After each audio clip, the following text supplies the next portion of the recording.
Hello friends, ഇന്ന് ഞാൻ പറയാൻ പോകുന്നത് അനിത എന്ന കഥയുടെ രണ്ടാം ഭാഗമാണ് കേട്ടോ. അപ്പം എല്ലാവരും കഥ കേൾക്കുക. കഥ കേട്ട് ഇഷ്ടപ്പെടുകയാണെന്നുണ്ടെങ്കിൽ ലൈക്ക് ചെയ്യുക, സബ്സ്ക്രൈബ് ചെയ്യുക.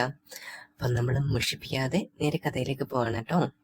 അനിത ചേച്ചി താഴെ പായ വിരിച്ചു തന്നപ്പോൾ തന്നെ ഞാൻ താഴെ കിടന്നു. ആ സമയത്താണെന്നുണ്ടെങ്കിൽ താഴെ കിടക്കാനിരുന്നു എനിക്ക് കംഫർട്ടും. പിന്നെ പായ വിരിച്ച് അതിന് തൊട്ട് മുകളിലായിട്ട് ചെറിയൊരു ഷീറ്റും കൂടെ വിരിച്ചു.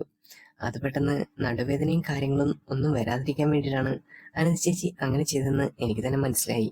ഞാൻ താഴേക്ക് ഇറങ്ങി കിടന്ന സമയത്ത് തന്നെ അനിത ചേച്ചി കട്ടിന്റെ മുകളിൽ കിടന്നുകൊണ്ട് എന്നോട് ചോദിക്കുന്നുണ്ടായിരുന്നു, എടാ നീ ഓക്കെ അല്ലേ താഴെ കിടക്കാൻ? വേദനയൊന്നുമില്ലല്ലോ അങ്ങനെ വരുന്നതിന്? അപ്പൊ തന്നെ ഞാൻ പറഞ്ഞു, ഇല്ല ചേച്ചി, കുഴപ്പമൊന്നുമില്ല, ഞാൻ താഴെ കിടന്നോളാം എന്ന് പറയുമ്പോൾ ചേച്ചി എന്നെ തിരിഞ്ഞ് കിടന്നു. അപ്പൊ തന്നെ ഞാനിങ്ങനെ മുകളിലേക്ക് നോക്കിക്കൊണ്ട് കിടന്നു. പുറത്താണെന്നുണ്ടെങ്കിൽ ചെറിയ വീടായതുകൊണ്ട് തന്നെ പുറത്ത് വരാന്തയും കാര്യങ്ങളും മാത്രമേ ഉള്ളൂ. പിന്നെ അനുജിയുടെ അമ്മായിയമ്മ കിടക്കുന്ന റൂമാണ്. അവിടെ പോയി കിടന്നു കഴിഞ്ഞാൽ തള്ളയുടെ കൂർക്കമ്മലിയും പിന്നെ ആ ഒരു തെറിവിളിയും കാര്യങ്ങളൊക്കെ കേൾക്കേണ്ടി വരും.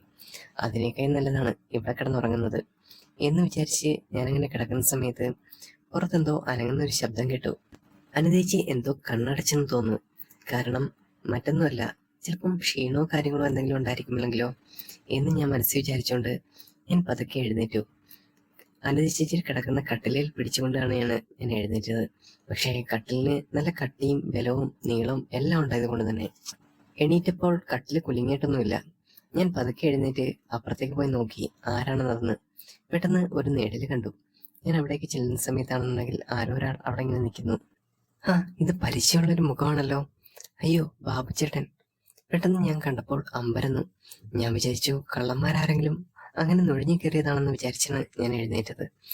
ബാബുച്ചേട്ടനെ അവിടെ നിന്ന് കണ്ട സമയത്ത് ഞാൻ തന്നെ ചോദിച്ചു, എന്താ ബാബുച്ചേട്ടാ അവിടെ ഇങ്ങനെ നിന്ന് പരങ്ങുന്നേ? അപ്പൊ തന്നെ ഒരു പരങ്ങലോടെ ബാബുച്ചേട്ടൻ പറഞ്ഞു, മോനെ ഞാൻ ഈ പൊത്താൻ എടുക്കാൻ വന്നെയാ. ഞാൻ ഇവിടെ ചോദിച്ചായിരുന്നു, അപ്പം നാളത്തേക്ക് പൊത്താൻ വേണം, അത് പറക്കാനായിട്ട് വന്നതാണ്. ആ സമയത്താണെന്നുണ്ടെങ്കിൽ അനിത ചേച്ചി അവിടെ നിന്ന് എഴുന്നേറ്റ് അവിടേക്ക് വന്നു.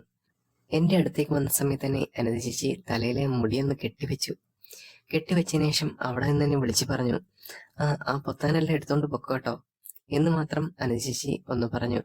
അപ്പോ ഞാനൊന്ന് ശ്രദ്ധിക്കുന്നുണ്ടായിരുന്നു. അപ്പൊ തന്നെ അനിത ചേച്ചി പറഞ്ഞു, അവരെ എടുത്തോണ്ട് പൊക്കോട്ടെ, പാവങ്ങളാണ് എന്ന് മാത്രം പറഞ്ഞുകൊണ്ട് അനിത ചേച്ചി അകത്തേക്ക് കയറിപ്പോയി. അപ്പൊ തന്നെ ബാബുചേട്ടൻ ഒന്ന് തിരിഞ്ഞ് അങ്ങോട്ട് പോവുകയായിരുന്നു. അനുചേച്ചി ആ നിമിഷം തന്നെ ഒന്ന് ഇറങ്ങി വന്നിട്ട് പറഞ്ഞു, ദേ അവിടെ ഇങ്ങോട്ട് പൊത്താനിരിപ്പുണ്ട് കേട്ടോ, ഇന്ന് മൊത്തം എടുക്കാനുള്ള പൊത്താൻ അവിടെ വെച്ചിട്ടുണ്ട്, എടുത്തോണ്ട് പൊക്കോട്ടോ എന്ന് മാത്രം അനുചേച്ചി ബാബുചേട്ടൻ്റെ അടുത്ത് പറഞ്ഞു. അപ്പൊ തന്നെ ഞാനൊന്നും മിണ്ടിയില്ല. ഞാൻ അകത്തേക്ക് കയറി വന്നു. കുറച്ച് സമയം കഴിഞ്ഞപ്പോൾ അനുചേച്ചി നേരെ കുളിക്കാനായിട്ട് പോകുന്നു. എന്തു പറ്റി ഈ സമയത്ത് കുളിക്കാൻ വന്ന ചേച്ചി? ഒന്നുമില്ലടാ, എനിക്കാണെന്നുണ്ടെങ്കിൽ ആകെ ചൂടെടുത്തിട്ട് അങ്ങ് വിയർക്കുന്നുണ്ട്, ഒന്ന് കുളിച്ച് ഫ്രഷ് ആയിട്ട് വരാം, അതായിരിക്കും നല്ലത് എന്ന് പറഞ്ഞിട്ട് അനുചേച്ചി അകത്തേക്ക് കയറിപ്പോയി. ആ സമയം ബാബുചേട്ടൻ പുറത്തുനിന്ന് ആ ഒരു പൊത്താനും കാര്യങ്ങളൊക്കെ പറക്കുന്നുണ്ടായിരുന്നു.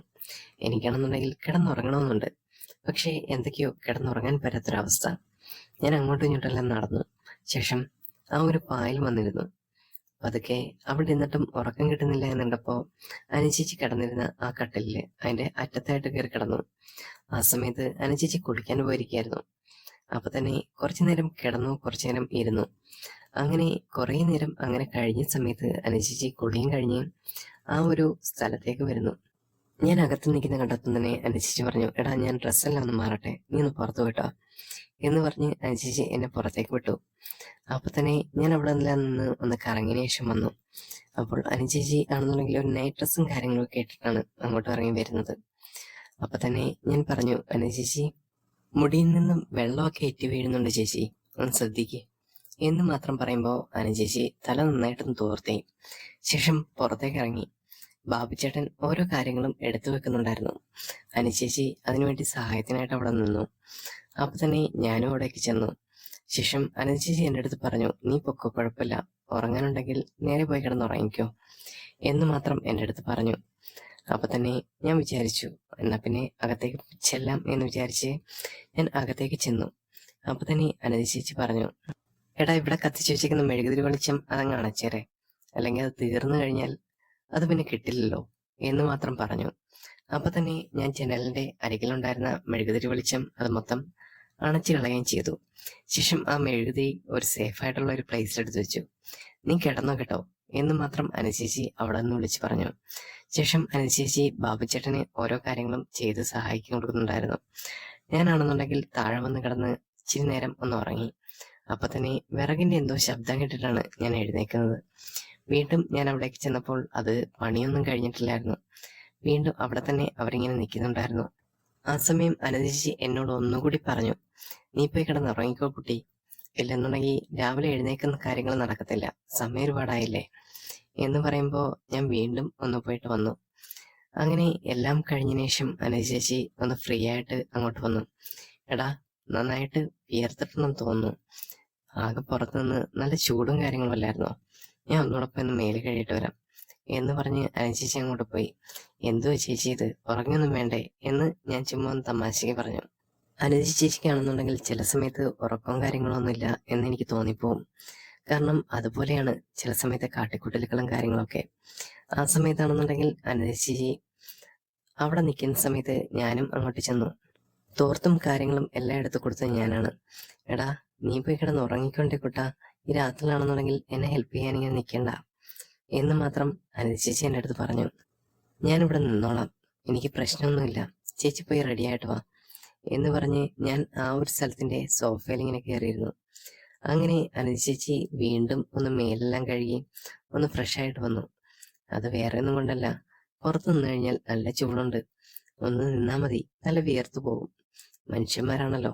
എല്ലാം കഴിഞ്ഞ് ഞാൻ സോഫയുടെ ഒരു സൈഡിൽ നിന്ന് ഉറങ്ങിയായിരുന്നു. ആ സമയം അനുജി ചേച്ചി എന്റെ തൊട്ടരികിലായി വന്നിരുന്നു. അപ്പൊ തന്നെ എന്നോട് ചോദിച്ചു, എടാ, നീ ബോറടിക്കുന്നുണ്ടോ, ഇങ്ങനെ ഇരുന്നിരുന്ന് ഉറങ്ങിയില്ല ചിക്കൻ എന്നൊക്കെ പറഞ്ഞ് അനുജി ചേച്ചി എന്നെ ഒന്ന് തട്ടി വിളിച്ചു. ഞാൻ പറഞ്ഞു, ഇല്ല, കുഴപ്പമൊന്നുമില്ല, നീ ഇനി ഉറങ്ങാലോ എന്ന് ഞാൻ പറഞ്ഞപ്പം അനുജി ചേച്ചി പറഞ്ഞു, ഏതായാലും നീ ഇതുവരെ ഉറങ്ങിയില്ലല്ലോ, നീ ഇപ്പം ഇച്ചിരി നേരം ഇരിക്കും, കുറച്ചു നേരം സംസാരിച്ചിട്ട് വാ എന്ന് പറഞ്ഞ് അനുജി ചേച്ചി എന്നെ അവിടെ പിടിച്ചിരുത്തി.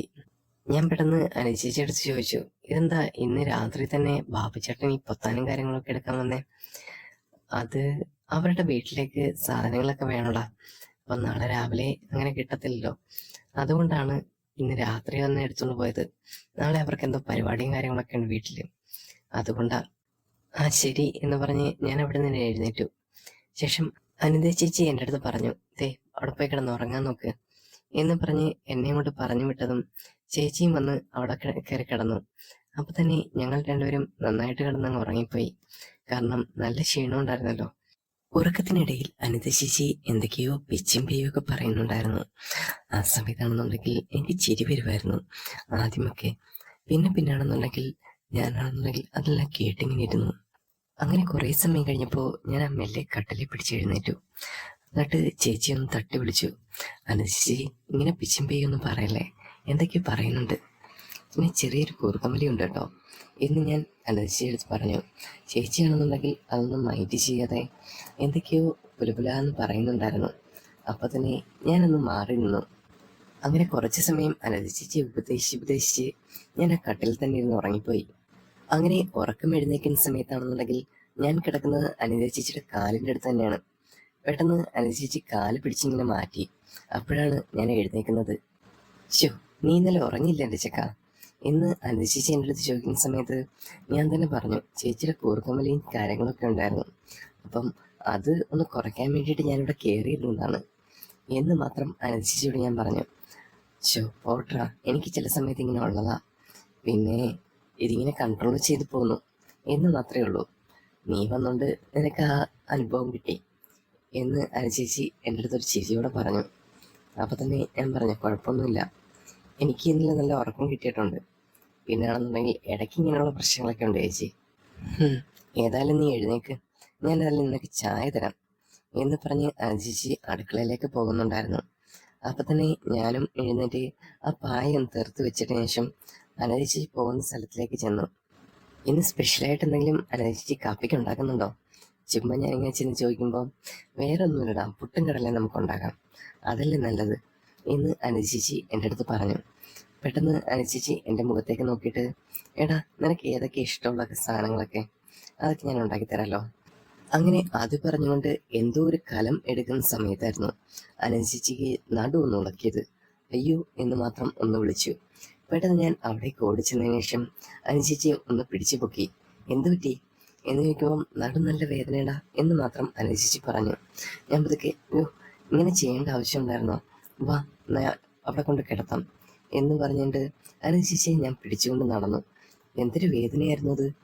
അങ്ങനെ ഞാൻ ആളെ പിടിച്ച് അവിടെ കൊണ്ടുവന്ന് കട്ടിലെ കൊണ്ടിരുത്തി. ചേച്ചിക്ക് ഇനി ഫുഡ് എന്തെങ്കിലും ഉണ്ടെങ്കിൽ ഞാൻ ഉണ്ടായിക്കോളാം. എടാ ഇനിയിപ്പം കഞ്ഞി എന്തെങ്കിലും ആക്കിയാൽ മതി, അതായിരിക്കും നല്ലത്. നിനക്ക് കഞ്ഞി വെക്കാൻ അറിയാമോ? അങ്ങനെ പറയുമ്പോൾ ഞാൻ പറഞ്ഞു, ഞാൻ ട്രൈ ചെയ്യാം ചേച്ചി. അവിടുത്തെ അമ്മയ്ക്കാണെന്നുണ്ടെങ്കിൽ കഞ്ഞി മതി, നീ എന്തെങ്കിലും കഞ്ഞി എന്തെങ്കിലും ഉണ്ടാക്കിയാൽ മതി, അതാകുമ്പോൾ പെട്ടെന്ന് റെഡിയാവുമല്ലോ, എനിക്കും തീരെ പറ്റുന്നില്ല എന്ന് മാത്രം അനുചേച്ചി പറഞ്ഞു. പെട്ടെന്ന് അത് കേട്ടുകൊണ്ട് ഞാൻ അടുക്കളയിലേക്ക് ഓടി. അവിടെ ചെന്നിട്ട് അരിയും കയറും എല്ലാം ഇട്ട് കഞ്ഞിയെല്ലാം വെച്ചു. അങ്ങനെ കഞ്ഞി വെച്ചുകൊണ്ടിരിക്കുന്ന സമയത്തായിരുന്നു അനുചേച്ചി അവിടെ നിന്ന് എന്തൊക്കെ പറയുന്നുണ്ടായിരുന്നു. എന്നെ ഉപദേശിച്ചുകൊണ്ട് ഓരോ കാര്യങ്ങളും പറഞ്ഞു തരികയാണ് അനുചേച്ചി. അപ്പം തന്നെ ഞാൻ പറഞ്ഞു, ചേച്ചി കുഴപ്പമില്ല, ഞാൻ ചെയ്തോളാം എന്ന് ഞാൻ ഉടനെ വിളിച്ചു പറഞ്ഞ സമയത്ത് അനുചേച്ചി പറഞ്ഞു, നീ ഒന്ന് ശ്രദ്ധിക്കണം കേട്ടോ എന്ന് തന്നെ അനുചേച്ചിയുടെ ഒരു കമാൻഡ് കിട്ടി. ഞാൻ ചെറിയ രീതിയിൽ തന്നെ എല്ലാം ഒന്ന് റെഡിയാക്കി വെച്ചു, കഞ്ഞിയും പയറും അങ്ങനെയുള്ള എല്ലാ സാധനങ്ങളും. പിന്നെ ഞാൻ പോയത് അനുചേച്ചിയുടെ അടുത്തേക്കാണ്. അവിടെയാണെന്നുണ്ടെങ്കിൽ ഉളുക്കി കിടക്കല്ലേ, അതൊന്ന് നേരെയാക്കണമല്ലോ എന്ന് പറഞ്ഞിട്ടാണ് ഞാൻ അങ്ങോട്ട് പോകുന്നത്. അപ്പൊ തന്നെ അമ്മായിയമ്മ അവിടേക്ക് വരുന്നുണ്ടായിരുന്നു. അമ്മായിയമ്മയ്ക്ക് നല്ല രീതിയിൽ കണ്ണ് കാണില്ല, അതുകൊണ്ട് തന്നെ ആൾക്ക് ചെറിയ ചെറിയ ബുദ്ധിമുട്ടുകളുണ്ട്. പെട്ടെന്ന് ഞാൻ അമ്മായിയമ്മയെ അവിടെ ഒരിടത്ത് പിടിച്ചിരുത്തി. കാരണം ഇനി അതും കൂടെ വീണ് കഴിഞ്ഞാൽ എൻ്റെ കാര്യം കട്ടപ്പൊക്കാം എന്ന് പറഞ്ഞിട്ടാണ് ഞാൻ അങ്ങോട്ട് പോകുന്നത്. ശേഷം ഞാൻ അനുചേച്ചിയുടെ അടുത്തേക്ക് ചെന്നു. ചേച്ചി എന്താ കുഴമ്പെന്താ വേണ്ടേ എന്ന് ചോദിക്കുന്ന സമയത്ത് അനുചേച്ചി എന്നെ അവിടെ ഇങ്ങനെ ചൂണ്ടിക്കാണിച്ചു. അതൊരു ചെറിയ മുറിവെണ്ണയും പിന്നെ ധന്യേന്ദ്രം കുഴമ്പായിരുന്നു. അത് ഞാൻ എടുത്തുകൊണ്ട് വന്ന് അനുചേച്ചി കൊടുത്തു. ചേച്ചി ചൂട് പിടിക്കാൻ എന്തെങ്കിലും എടുക്കട്ടെ എന്ന് പറയുമ്പോൾ അനുചേച്ചി എന്നെ പറഞ്ഞു, നീ എന്തെങ്കിലും എടുത്തിട്ട് വാ, അല്ലാതെ എനിക്ക് പറ്റുന്നില്ല എന്ന് പറയുന്ന സമയത്ത് തന്നെ ഞാൻ ആ സമയത്ത് എടുത്തുകൊണ്ട് കൊടുത്തു. ചേച്ചി എല്ലാം ഓക്കെ അല്ലേ? ഇല്ലടാ, എനിക്ക് നല്ല വേദനയുണ്ട് എന്ന് പറയുമ്പോൾ ഞാൻ തന്നെ പറഞ്ഞു, ചേച്ചി ഒന്ന് അമർത്തി തിരുമ്മി നോക്ക്. അങ്ങനെ അനുചേച്ചി ഓരോന്ന് പറയുന്ന സമയത്തും ഞാൻ ഓരോ കാര്യങ്ങൾ ചെയ്തു കൊടുത്തു. അപ്പോൾ തന്നെ എനിക്കൊരു കാര്യം മനസ്സിലായി. അനുചേച്ചി പറയുന്നത് നല്ല കാര്യമായിട്ടാണ്, നല്ല വേദനയും കാര്യങ്ങളൊക്കെ ഉണ്ടായിരുന്നു. ഒരുപക്ഷെ വേദന ഇല്ലായിരുന്നെങ്കിൽ അനുചേച്ചി ഇത്രയും കിടന്ന് വിഷമിക്കത്തില്ലായിരുന്നു. ഞാൻ പറഞ്ഞു, എഴുന്നേക്കാൻ പറ്റുന്നുണ്ടോ? ഞാൻ ഇച്ചിരി നേരം കിടക്കട്ടാ. അങ്ങനെ ഞാൻ പറയുന്ന സമയത്ത് തന്നെ അനുചേച്ചി മലർന്ന് ശേഷം കമന്നങ്ങ് കിടന്നു. ഇതെന്താ ഇത്രയ്ക്ക് പയ്യേ എന്ന് പറഞ്ഞു ഞാനൊന്ന് തടവി. വേണ്ട, നല്ല വേദനയുണ്ട് എന്ന് പറഞ്ഞ് അനുചേച്ചി അങ്ങനെ കിടന്നു. പെട്ടെന്ന് ഞാൻ അനുചേച്ചിയോട് ചോദിച്ചു, എന്തെങ്കിലും ഡ്രസ്സോ കാര്യങ്ങളോ എടുത്തു തരണോ? ഞാൻ ഇപ്പോൾ ആകെ ഇട്ടുന്ന ഡ്രസ്സും കാര്യങ്ങളും അല്ലേ ഇട്ടേക്കുന്നത്, കുഴപ്പമില്ലടാ, ഇത് തന്നെ മതി എന്ന് അനുചേച്ചി എന്നോടായിട്ട് പറഞ്ഞു. ഞാൻ പതുക്കെ കട്ടിൽ നിന്ന് എഴുന്നേറ്റ് കഞ്ഞിയുടെയും കറിയുടെയും കാര്യങ്ങളെല്ലാം നോക്കി. ശേഷം സമയം അപ്പോഴേക്കും ഉച്ചയെടുത്തിരുന്നു. ഞാൻ എല്ലാം ഒന്ന് റെഡിയാക്കി വെച്ചിട്ട് അനുചേച്ചിയെ വിളിച്ചുകൊണ്ട് വന്നു. അനുചേച്ചിക്ക് എഴുന്നേക്കാൻ നല്ല ബുദ്ധിമുട്ടുണ്ടായിരുന്നു. ഞാൻ പതുക്കെ താങ്ങിയാണ് എടുത്തത്. വേദനയുണ്ടോ ചേച്ചി? എടാ നല്ല വേദനിക്കുന്നുണ്ട്. അപ്പോൾ തന്നെ ഞാൻ പറഞ്ഞു, എന്നാൽ പിന്നെ പിടിച്ചെഴുന്നേക്കട്ടോ എന്ന് പറഞ്ഞിട്ട് ഞാൻ ഒന്ന് പൊക്കി എഴുന്നേപ്പിച്ചു. നല്ല വേദനയുണ്ട് കേട്ടോ എന്ന് പറഞ്ഞിട്ട് അനുചേച്ചിയെ ഞാൻ പൊക്കിക്കൊണ്ടുവന്നു. അവിടെ ഒരു കസേരയിൽ പിടിച്ചിരുത്തി. ശേഷം കഞ്ഞിയും കാര്യങ്ങളും എല്ലാം റെഡിയാക്കി കൊടുത്തു. അപ്പോൾ തന്നെ ആൾക്ക് നല്ല വിശപ്പുണ്ടായിരുന്നു തോന്നുന്നു. അങ്ങനെ പെട്ടെന്ന് തന്നെ എല്ലാം കാലിയാക്കുന്നുണ്ടായിരുന്നു. അനുചേച്ചി, കൂട്ടാൻ വേറെ എന്തെങ്കിലും വേണോ? ഇത് മാത്രം മതിയടാ, വേറെ ഒന്നും വേണ്ട, നീ നന്നായിട്ട് ഉണ്ടാക്കിയിട്ടുണ്ട്, നീ വീട്ടിലുണ്ടാക്കുമല്ലേ എന്ന് പറയുമ്പോൾ ഞാൻ ഇടയ്ക്കിടയ്ക്ക് ഇങ്ങനെ ഉണ്ടാക്കാറുണ്ട് ചേച്ചി. അമ്മയ്ക്കൊക്കെ എന്തെങ്കിലും സുഖമില്ലാതെ വന്നു കഴിഞ്ഞാൽ പിന്നെ എന്താ ചെയ്യുക? ഇതിപ്പോൾ നന്നായിട്ടുണ്ട്, ഓക്കെ എന്ന് പറഞ്ഞ് അനുചേച്ചി അതെല്ലാം കുടിക്കുന്നുണ്ടായിരുന്നു. അപ്പോഴ് അനുചേച്ചിയുടെ അമ്മായിയമ്മ അവിടേക്ക് വന്ന സമയത്ത് തന്നെ തള്ള അവിടെ എല്ലാം നോക്കി, ഇതെന്താ നാക്കി വെക്കാനൊന്നുമില്ലേ എന്ന് ഒരു നിമിഷം എന്നോട് ചോദിച്ചു. അപ്പം തന്നെ ഞാനൊരു ചമ്മന്തി എടുത്തങ്ങോട്ട് കൊടുത്തു. ഇതൊരു ശല്യമാണല്ലോ എന്ന് ഞാൻ മനസ്സിൽ വിചാരിച്ചു. അങ്ങനെ ആള് കുടിച്ചിട്ട് ഒന്ന് പെറുപെറുത്തിട്ട് എഴുന്നേറ്റ് പോയി. അതെപ്പോഴും അങ്ങനെ തന്നെയാണ് എന്ന് ഞാൻ മനസ്സിൽ കരുതി. അനുചേച്ചിക്ക് പിന്നെന്തായി എന്നൊരവസ്ഥ ഞാനിങ്ങനെ ചോദിച്ചു. വേദനയുണ്ട്, ഇപ്പം കുറവുണ്ടാ, തിരുമ്മിക്കഴിഞ്ഞപ്പോൾ അത്യാവശ്യം ആശ്വാസം കിട്ടുന്നുണ്ട്. ഞാൻ പറഞ്ഞു, എന്നാൽ പിന്നെ ഒന്ന് കുനിയുന്നൊരുകയൊക്കെ ചെയ്ത് കഴിഞ്ഞാൽ കുറച്ചുകൂടെ നല്ലതായിരിക്കും എന്ന് അനുചേച്ചി പറയുന്ന സമയത്ത്, എന്നാൽ പിന്നെ ഞാൻ നോക്കട്ടെ. അനുചേച്ചി കഷ്ടപ്പെട്ടിങ്ങനെ കുനിയാൻ ശ്രമിക്കുന്ന സമയത്തും നല്ല വേദന ഉണ്ടായിരുന്നു. ഞാൻ പറഞ്ഞു, പതുക്കെ പതുക്കെ. ഞാൻ ഒന്ന് ആഞ്ഞു കൊടുത്തു. ചിലപ്പോൾ ഒന്ന് തെറ്റിക്കഴിഞ്ഞാൽ അത് പിന്നെ അത് മതി അതുകൊണ്ട് തന്നെ ഞാൻ ശ്രദ്ധിച്ചിട്ടാണ് എല്ലാം റെഡിയാക്കുന്നത്. പെട്ടെന്ന് ഞാൻ അനുചേച്ചിയോട് ചോദിച്ചു, ചേച്ചി ഓക്കെ അല്ലേ? എല്ലാം നമ്മൾ ചെയ്യുന്നുണ്ട്, ശ്രദ്ധിക്കണം എന്ന് മാത്രം പറയുന്ന സമയത്ത് ആടാ ഇപ്പം കുഴപ്പമൊന്നുമില്ല, ശ്രദ്ധിക്കുന്നുണ്ട് എന്ന് മാത്രം പറഞ്ഞ് അനുചേച്ചി അങ്ങോട്ട് നടന്നു, ഞാൻ കൂടെയും. അപ്പോൾ തന്നെ അനുചേച്ചി ഒന്ന് കൺട്രോൾ ചെയ്ത് ഞാൻ അങ്ങോട്ട് നടക്കുന്നുണ്ടായിരുന്നു. വയ്യാത്ത ആളല്ലേ.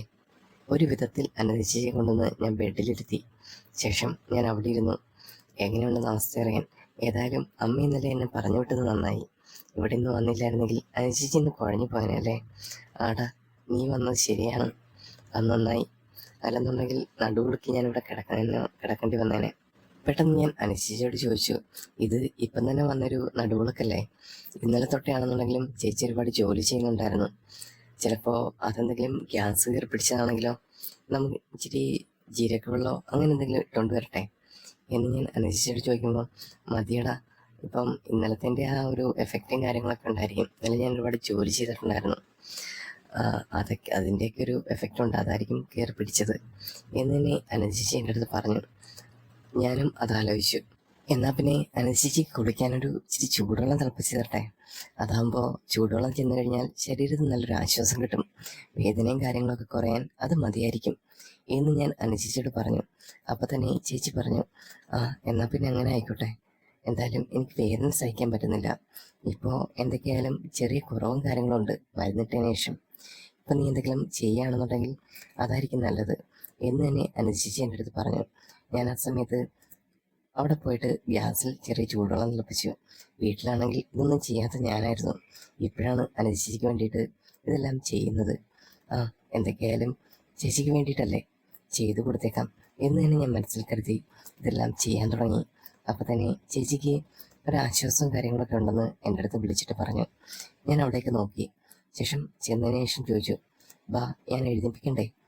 അങ്ങനെ നീ എല്ലാം റെഡിയാക്കി വെക്ക്, അതിനുശേഷം ഞാൻ അങ്ങോട്ട് വരാം എന്ന് തന്നെ പറഞ്ഞു. ഞാൻ വെള്ളം ചൂടാക്കി അത് ബക്കറ്റിൽ കൊണ്ടുപോയി ഒഴിച്ചു. അത് എല്ലാം ഒന്ന് റെഡിയാക്കിയതിന് ശേഷം ബാത്റൂമിൽ ഒന്ന് കയറി എല്ലാം ഒന്ന് വൃത്തിയാക്കി വെച്ചു. സോപ്പും കാര്യങ്ങളും പിന്നെ ടവലും എല്ലാം ഒന്ന് സെറ്റാക്കി കഴിഞ്ഞിട്ട് അനുചേച്ചിയെ ഞാൻ എൻ്റെ കൈ കൊണ്ട് തന്നെ പൊക്കിയെടുത്തു. പതുക്കെ പൊക്കിക്കൊണ്ട് നടക്കുകയായിരുന്നു. അനുചേച്ചിനെ കാല് തറയിൽ ഉറപ്പിച്ച് ഞാൻ ഒരു താങ്ങായിട്ട് നിന്നു കൂടെ. പതുക്കെ ഞങ്ങൾ രണ്ടുപേരും കൂടെ നടന്ന് ഞാൻ ഒരു വിധത്തിൽ ആ ബാത്റൂമിൻ്റെ അടുത്ത് കൊണ്ടുവന്നാക്കി. അപ്പോൾ തന്നെ ആള് ഒരുപാട് താങ്ക്സ് പറയുന്നുണ്ടായിരുന്നു പെട്ടെന്ന്. അപ്പോൾ തന്നെ അതിൻ്റെ ഒന്നും ആവശ്യമില്ല, ഇതൊക്കെ എൻ്റെ കടമയാണ് എന്നുള്ള രീതിയിൽ ഞാനും. അങ്ങനെ അനുചേച്ചിയെ അകത്തേക്ക് കയറ്റി. ശേഷം ഞാൻ പറഞ്ഞു, വാതിൽ ഞാൻ പുറത്തുനിന്ന് അടച്ചേക്കാം, ചേച്ചി കഴിയുന്ന സമയത്ത് എന്നെ ഒന്ന് വിളിച്ചാൽ മതി, ഞാൻ അന്നേരം വന്ന് തുറന്നു തരാം. കാരണം അവിടുത്തെ അകത്തെ ബാത്റൂമിലെ കുറ്റിയാണെന്നുണ്ടെങ്കിൽ പെട്ടെന്നൊന്ന് ശക്തിയായിട്ട് വേണം തുറക്കാൻ. വേദനയുള്ള ഒരാൾക്ക് പെട്ടെന്ന് തുറക്കാൻ പറ്റില്ല, അതുകൊണ്ടാണ് ഞാൻ പിന്നെയും പൂട്ടിയത്. അങ്ങനെ കുറേ സമയം കഴിഞ്ഞു.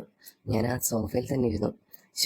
ഇനി എപ്പോഴാണ് വീട്ടിലേക്ക് പോവുക എന്നൊക്കെ വിചാരിച്ചിരുന്നപ്പോൾ ഞാൻ തന്നെ വിചാരിച്ചു, അനുചേച്ചിക്ക് ഇത്രയും സുഖമില്ലാതെ കിടക്കല്ലേ, അപ്പോൾ തന്നെ ഞാൻ വീട്ടിൽ പോകുന്നത് ശരിയല്ലല്ലോ, എന്തെങ്കിലുമൊക്കെ ഹെൽപ്പ് അനുചേച്ചിക്ക് ചെയ്തു കൊടുക്കണം എന്ന് തന്നെ മനസ്സിൽ കരുതി ഞാൻ സോഫയിലിരുന്നു. അപ്പോൾ തന്നെ അനുചേച്ചി വാതിലിട്ട് മുട്ടുന്നുണ്ടായിരുന്നു, ബാത്റൂമിൻ്റെ വാതിലിൽ. ഇറങ്ങാൻ വേണ്ടിയാണെന്ന് മനസ്സിലാക്കി ഞാൻ അവിടേക്ക് ചെന്ന് വാതിൽ മൃദുവായി തുറന്നു കൊടുത്തു. അപ്പോൾ തന്നെ അനുചേച്ചി പുറത്തേക്ക് ഇറങ്ങി. എടാ ഇപ്പോൾ ഇച്ചിരി ആശ്വാസമുണ്ട്. അപ്പോൾ ആ ഒരു സമയത്ത് ബാത്റൂം തുടങ്ങുമ്പോഴേ ഒരു മണം പുറത്തേക്കടിച്ചു, സോപ്പിൻ്റെയും എന്തൊക്കെയോ ഒരു സംഭവം. അത് നല്ല സ്മെല്ലായിരുന്നു, അത് മൊത്തം മുറിയാകെ പരന്നു കിടന്നു. അപ്പോൾ തന്നെ ഞാൻ അനുചേച്ചിയോട് പറഞ്ഞു, ഇവിടെ എന്ത് സോപ്പാണ് ഉപയോഗിക്കുന്നത്, നല്ല മണമുണ്ടല്ലോ എന്ന് പറയുമ്പം അതൊക്കെ എങ്ങനെയാടാ എന്നൊക്കെ പറഞ്ഞ് അനുചേച്ചി അകത്തേക്ക് കയറി. ആ നിമിഷം ഞാൻ അനുചേച്ചിയോട് പറഞ്ഞു, എന്നെ പിടിച്ച് നടന്നോളൂ, അല്ലെന്നുണ്ടെങ്കിൽ ഇനിയും കുഴതെറ്റിയ എന്തെങ്കിലും വേണ്ട എന്ന് പറഞ്ഞ് ഞാൻ അനുചേച്ചിയെ ആ ബെഡിലേക്ക് കൊണ്ടുപോയി ഇരുത്തി. അപ്പം നല്ല ആശ്വാസം ഉണ്ടാ, എന്തോ ഒരു സ്വർഗം കിട്ടിയ നിമിഷം പോലെ. പെട്ടെന്ന് വേദനയെല്ലാം പോകുമ്പോൾ ഉള്ളൊരു അവസ്ഥയുണ്ടായിരുന്നു. അപ്പം ചെറിയൊരു വേദനയുണ്ട് ഗ്യാസിൻ്റെ, അത് മാത്രമേ ഉണ്ടാകുന്നുള്ളൂ. ചൂട് വെള്ളം അങ്ങോട്ട് ചെന്നപ്പം അതിൻ്റെ വേദനയൊക്കെ ഒന്ന് കുറഞ്ഞിട്ടുണ്ട്. ഏതായാലും നീ വന്നത് നന്നായി എന്ന് തന്നെ അനുചേച്ചി എൻ്റെ അടുത്ത് പറഞ്ഞു. ഞാൻ പറഞ്ഞു, ചേച്ചി ഒരു കാര്യം ചെയ്യ്, നേരെ കിടന്നു, അതായിരിക്കും നല്ലത്. കുറച്ച് സമയം ഒന്ന് കിടന്നിട്ട് ഒന്ന് എഴുന്നേക്കുന്ന സമയത്ത് ഇതെല്ലാം മാറും, അല്ലാതെ നമുക്കിത് വെച്ചോണ്ടിരിക്കാൻ പറ്റില്ല എന്ന് തന്നെ അനുചേച്ചിയോട് ഞാൻ സ്ട്രെയിറ്റ് ആയിട്ട് തന്നെ പറഞ്ഞു. അപ്പോൾ അനുചേച്ചി ഒരുപാട് സന്തോഷമായി ഞാൻ ഒരുപാട് ഹെൽപ്പ് ചെയ്യുന്നതിൽ. അപ്പോൾ തന്നെ അനുചേച്ചി എന്നെ തലോടിയിട്ട് പറഞ്ഞു, നീ ഇല്ലായിരുന്നെങ്കിൽ ഇന്ന് ഞാൻ പെട്ടുപോയനെ, തള്ളയാണെങ്കിൽ ഹെൽപ്പ് പോലും ചെയ്യത്തില്ലായിരുന്നു എന്ന് പറഞ്ഞ് എന്നെ അവിടെ പിടിച്ചിരുത്തി. ആ ടൈമിൽ അനുചേച്ചിക്ക് ഒരു കൂട്ടായിട്ട് ഞാൻ അവിടെ നിൽക്കുന്നുണ്ടായിരുന്നു.